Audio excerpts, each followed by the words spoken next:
যারা নামাজ পড়ো না, মনে রেখে দিও, মসজিদের সাথে তোমার সম্পর্ক তোমার হয় নাই, তুমি জান্নাতের দরজাও তুমি খুলতে পারবা না। তুমি এখনো বেনামাজি, এখনো সকালবেলা তুমি ঘুমাও, এখনো তুমি আল্লাহকে ভুলে আছো, এখনো তোমার কাছে তওবার কথা তোমার চিন্তাতে আসে নাই। তুমি অনেক কিছু হতে পারো, তুমি মুসলমানের কাতারে থাকবা না। তুমি অনেক কিছু হতে পারো, তুমি ইসলামের কাতারে থাকবা না। আমার মাবুদ আমাদের প্রতি রাগ করে আছে, আমাদের মাবুদ আমাদের প্রতি রাগ করে আছে। আমাদের মাবুদকে আমাদেরকে সন্তুষ্ট করতে হবে, সন্তুষ্ট করতে হবে। যিনি গজব দিয়েছেন উনি আমাদেরকে বাঁচাবেন। আমরা আমাদের মাবুদকে রাজি করতে হবে। আমরা তওবার মাধ্যমে আল্লাহকে রাজি করতে আর চেষ্টা হব।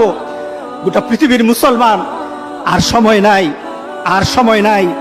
আপনি এখন বাংলাদেশের রাস্তাঘাটে হাঁটেন, এমন পরিবেশ যেন আল্লাহ না করে, জোরে বলে আল্লাহুম্মা আমিন। এমন পরিবেশ যেন আল্লাহ না করে, যখন ঘর থেকে কই বের হবে তার লাশটা বের হবে, কেউ জানাজাও দিবে না, এমন হয়ে যাবে।